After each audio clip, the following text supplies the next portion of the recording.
Listening test. You will hear a number of different recordings and you will have to answer questions on what you hear.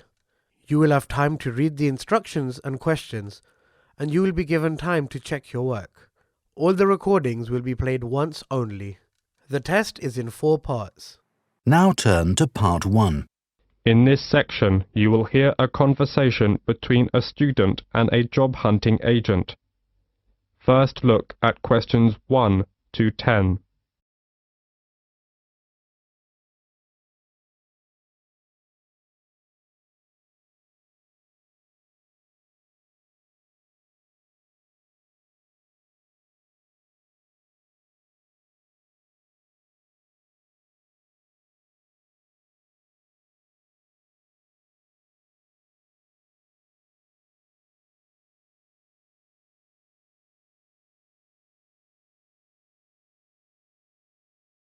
Now we shall begin. You should answer questions as you listen because you will not hear the recording a second time. Now listen carefully and answer questions 1 to 10. Section 1. Good morning. May I help you? Oh, good morning. Is this the Student Job Center? Oh, yes. I was wondering if perhaps you could tell me a bit about the job. You know, the hotel recruitment program that offers a range of work at the hotels in the area. Of course. Take a seat, please. I'll take you through some of what we have on offer. Thank you so much. Oh, wait a second and I'll get my pen. Okay. The first job is reception assistant at the Parkview Hotel. The Parkview Hotel has quite an international flavor, so you'll need to speak at least 2 foreign languages. Sure. I can speak fluent French and Spanish, so that's no problem. Good. And many guests, of course, travel by car, and you may have to take their vehicles around to the car park, so you will need to have a valid driving license, and you will not be allowed to do the job if you haven't. Okay, I got that. Right.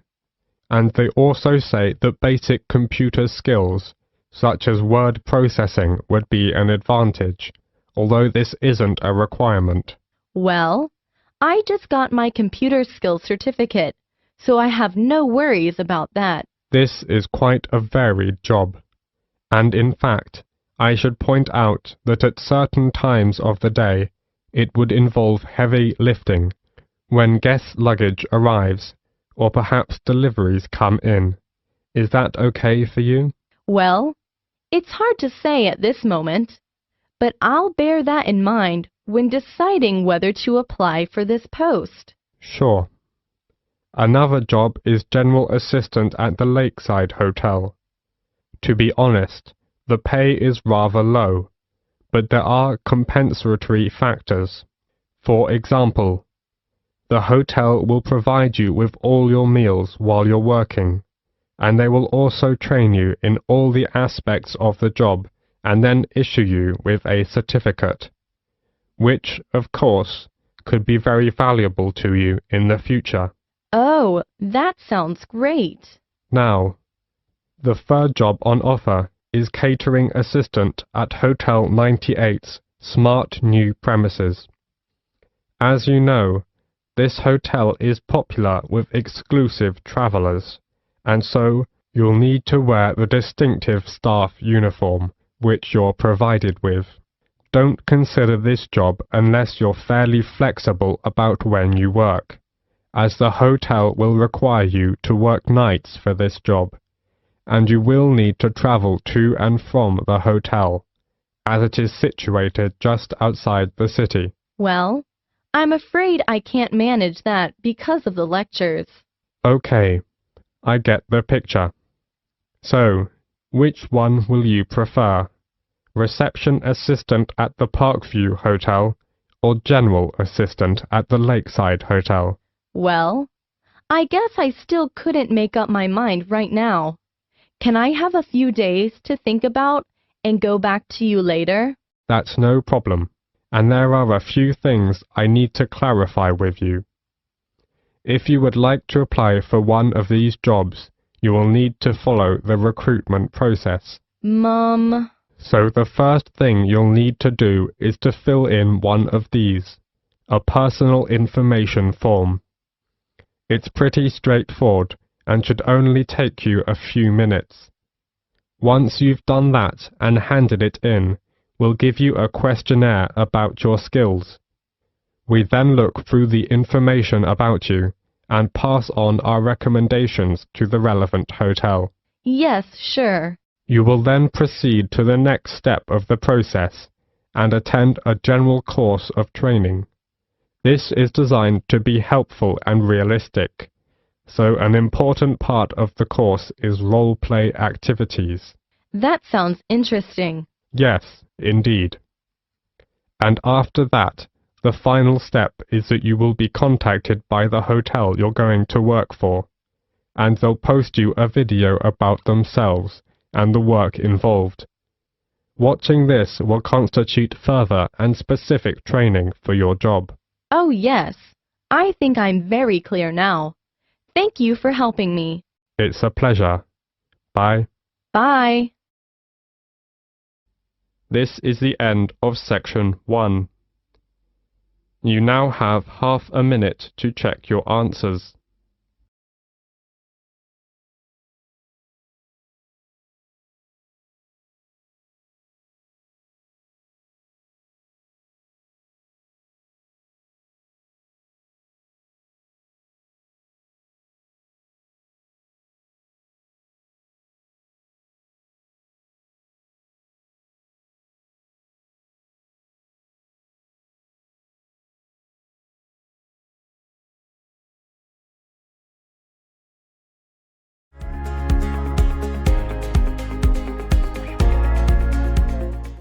Part 2.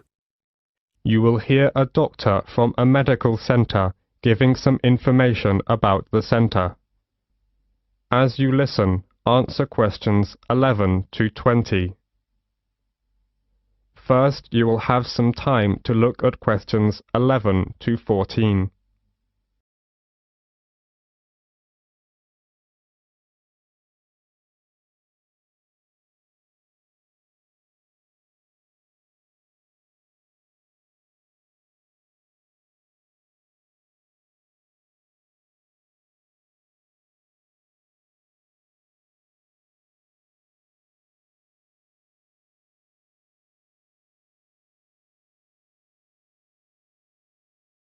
As you listen, answer questions 11 to 14.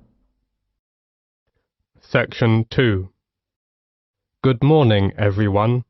I'm John Smith, the General Practitioner of London Fields Medical Centre, and I'm very glad to give you a brief introduction about our practice and some suggestions about how to see a doctor here.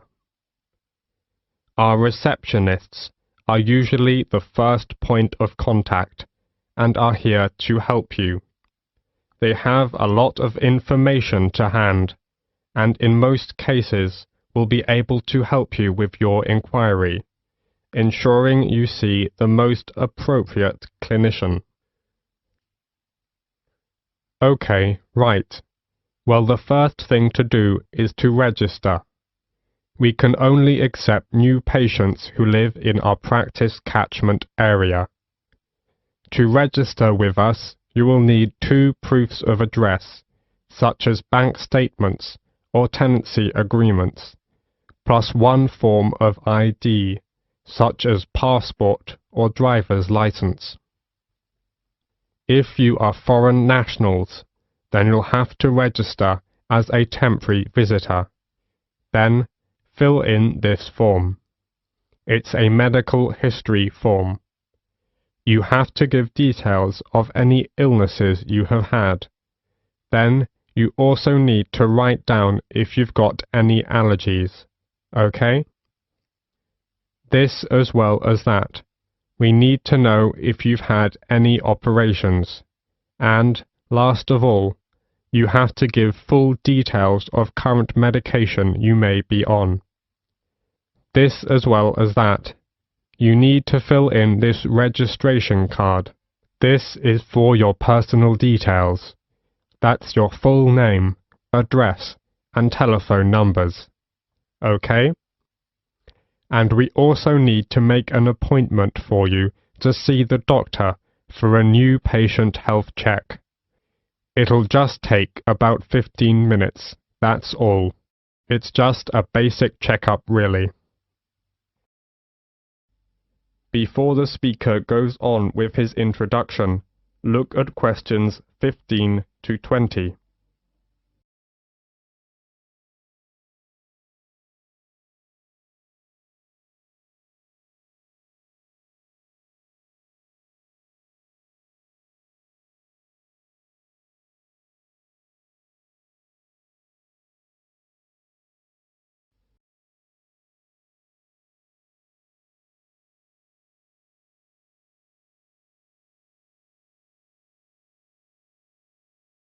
Now listen to the continued talk and answer questions 15 to 20 by choosing the appropriate letters.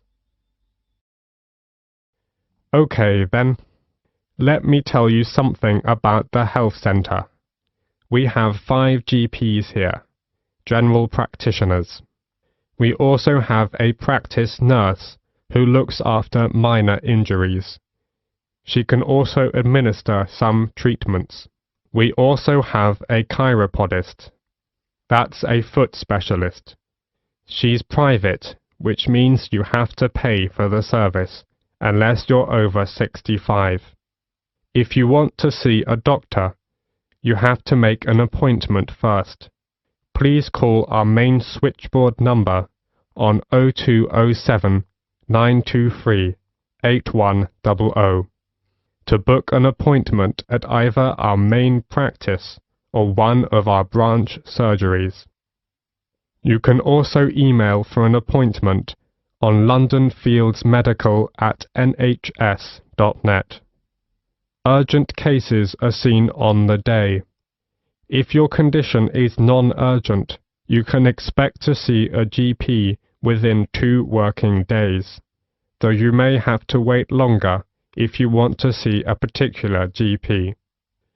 If it's an emergency, you'd better come straight here to the centre. One of the doctors can usually see you. Or you can go to the emergency department at the hospital in town. If you are very sick, you can ask for a home visit as well. On Friday afternoons we have an open surgery, which means you can come along and just wait to see a doctor. But you may have to wait for several hours, so it's much better to make an appointment and come at the specified time.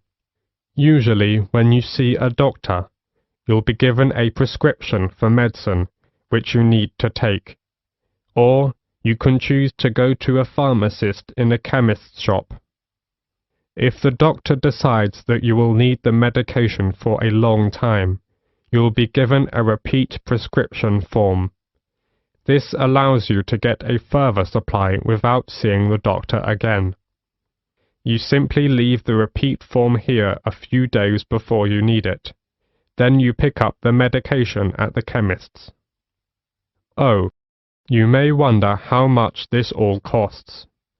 Well, there is no charge for seeing a doctor. You can make an appointment any time to see one of our doctors, and it will not cost you anything for the consultation. However, you need to pay for the prescription, and the cost varies with the medicine, but it's usually just a few pounds. Nevertheless, in some situations, such as pregnancy, the prescription is then free. All right. Do you have any other questions? That is the end of section 2. You will have half a minute to check your answers.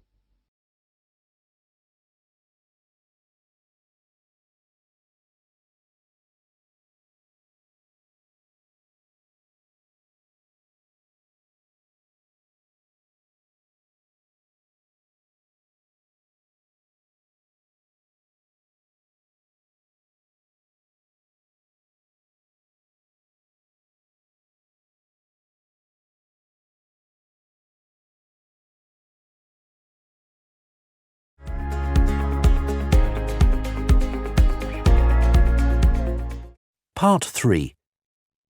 In a moment, you are going to hear a conversation between a professor and his student Alicia. As you listen, answer questions 21 to 30. First, you have some time to look at questions 21 to 30.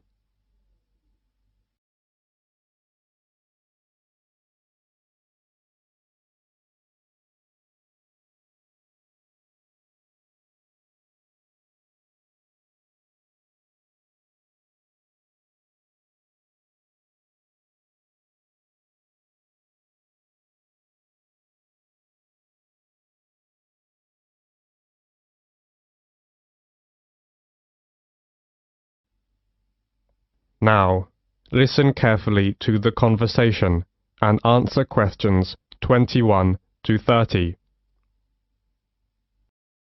Section 3. Until recently, we knew almost nothing about how important bees are in maintaining natural diversity. Now we know more about them. We know, for example, that bees fall into two categories: wild bees and domesticated honeybees. A main reason for the domestication of bees has always been the production of honey and beeswax. We also know that honeybees are the dominant pollinators. In addition to bees, wasps, moths, butterflies, flies and beetles, as many as 1,500 species of bird and mammals serve as pollinators. Many crops of commercial importance, such as almond, cherry, avocado pear, watermelon, cucumber, rely on pollination by insects. And of these insects, bees are by far the most important. Animals and insects provide pollination services for over 3/4 of the stable crop plants, and for 80% of all flowering plants in the world. The economic value of animal pollinators to world agriculture has been estimated to be $200 billion per year. Pollination is one of nature's services to farmers, so think about this. If you eliminated the pollinators, it would take the food right out of our mouths. We biologists never imagined we'd see the day when wild plants or crops suffered from pollinator scarcity. But, unfortunately, that day has come. In fact, farmers in Mexico and the US are suffering the worst pollinator crisis in history. So, what happened? Any ideas? Alicia? It is, because of natural enemies? I read something about a kind of parasite that's killed lots of bees. It's true. An outbreak of parasitic mites has caused a steep decline in North American populations of honeybees. But parasites aren't the only factor. What about the pesticides used on farms? All those chemicals must have an effect. Most definitely, yes. Pesticides are a major factor. Both wild and domesticated bees are in serious trouble because of pesticides. In California, farm chemicals are killing around 10% of all the honeybee colonies. Agriculture in general is part of the problem. Another example is the monarch butterfly. Millions of monarchs from all over the US and southern Canada fly south every year in late summer. The monarch is the only butterfly that returns to a specific site year after year. Unfortunately, the herbicides used in the milkweed in the Great Plains are taking a toll on monarchs, and fewer of them are reaching their winter grounds in Mexico. In a recent field study at Cornell University in the US, it was found that monarch butterfly caterpillars eating corn-toxic pollen blown onto milkweed plants near cornfields had suffered significant adverse effects, leading to death of nearly 20% of the caterpillars. Wow, 20%! That's so tragic. And it's more than that. There are over 1,500 species of butterflies in the Indian subcontinent, but their population is dwindling because of environmental changes. Many man-made environmental changes like deforestation, extension of farming, and unrestricted urbanization are threatening some species of butterflies to extinction by destruction or disturbance of their larval as well as adult food plants, feeding grounds and shelters. Many of the most spectacular and endangered species have various levels of protection under local legislation. However, there is a major trade in the spectacular tropical species for incorporation in ornaments and souvenirs. The international demand for insects is greater than most people realize. Yes, indeed. I once read an article about another important pollinator, the long-nosed bat. These amazing animals feed on cactus flowers, but they are having a tough time too. Some desert ranchers mistake them for vampire bats, and they've tried to poison them or dynamite the caves where they roost. Yes, we must recognize that pollination is not a free service, and that investment and stewardship are required to protect and sustain it. So what can be done about this situation? Well, wildlife farming, based on sustainable exploiting wild creatures, can help to save endangered species like butterflies and their habitats. Besides, gardeners, orchard growers, farmers, and urban dwellers can switch to more pollinator-friendly organic methods of cultivation to reduce wildlife exposures to insecticides, herbicides, and fungicides. That's right. Actually, the focus on beekeeping needs to change from conventional honey production to crop pollination. That is the end of section 3. You now have half a minute to check your answers.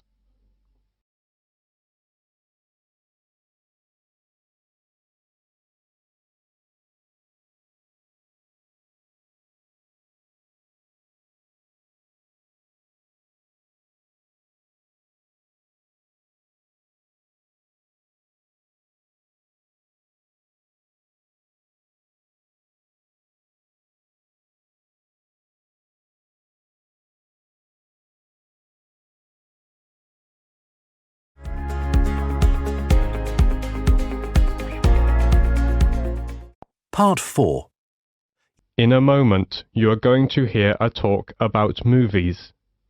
As you listen, answer questions 31 to 40.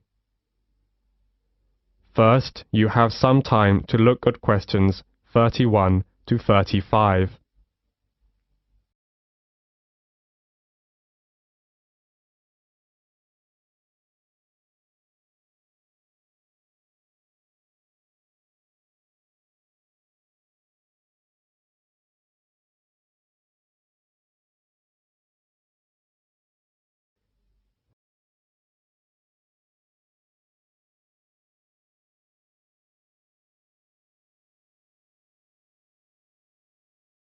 Now, listen carefully to the talk and answer questions 31 to 35. Section 4. The London Eye. Today I want to focus on some of the major sites that attract tourists to cities, and I am going to begin with the London Eye. The London Eye is London's newest major tourist attraction. It is a huge wheel designed to celebrate the millennium year 2000, so it's also known as the Millennium Wheel. It stands at Millennium Pier on the south bank of River Thames, close to the south end of Westminster Bridge, and within an easy walk of the Houses of Parliament and Big Ben. Though it looks like a huge Ferris wheel, the London Eye is no fairground thrill ride, but a slow and stately way to experience London in a unique way. The London Eye is the UK's most popular paid-for visitor attraction, visited by over 3.5 million people a year. The Eye was built between 1998 and 2000. It seems remarkable that a site that has so quickly become a symbol of modern London has been around for such a short time. It took fully 7 years from start of the design process to create the Eye. It was intended to stand for only a few years, but it proved to be such a popular attraction that the decision was made to make the wheel a permanent feature of the London landscape. The Eye was sponsored by British Airways, and for several years after opening, it was referred to as the British Airways Millennium Wheel. Today the London Eye is under the ownership of the London Eye Company, a subsidiary of Merlin Entertainments Group Company. Constructing the Merlin Entertainments London Eye was a massive challenge. It's the tallest cantilevered observation wheel in the world, rising high above the London skyline at 135 meters. It was a piece of daring innovation and revolutionary design which combines the best of British design, architecture, and engineering with an exceptional team of experts. Before the talk goes on, you have several seconds to look at questions 36 to 40.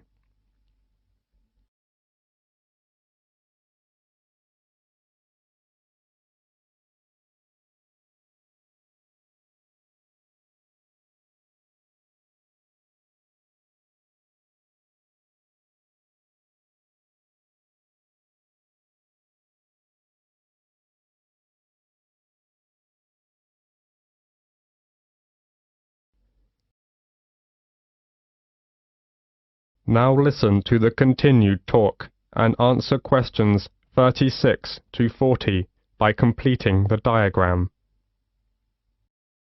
So, how is that great wheel held up?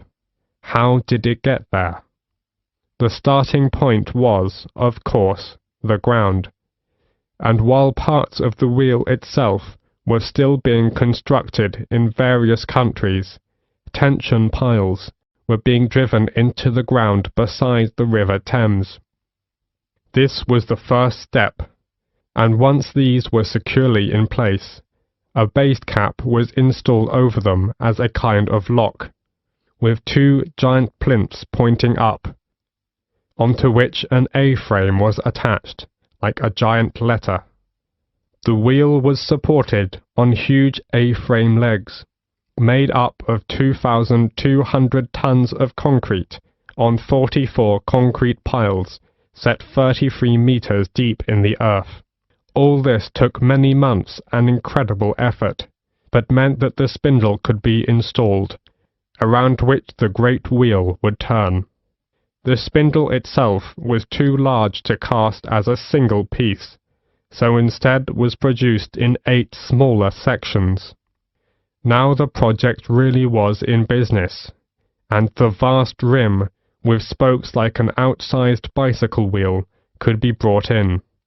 64 spoke cables, which are similar to bicycle spokes, hold the rim tight to the central spindle, and the view was enhanced by the capsule design. Unlike traditional Ferris wheel designs that you might see at a local fairground, the passenger capsules were not suspended under the wheel.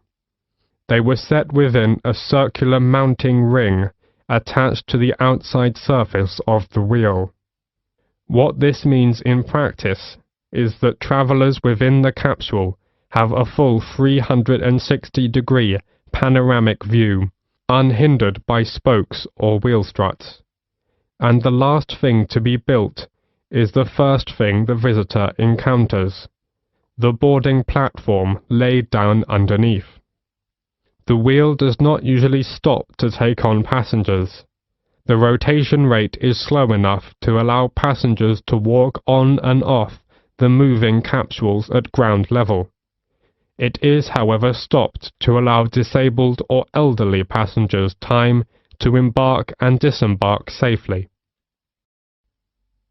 That is the end of part 4. You now have half a minute to check your answers.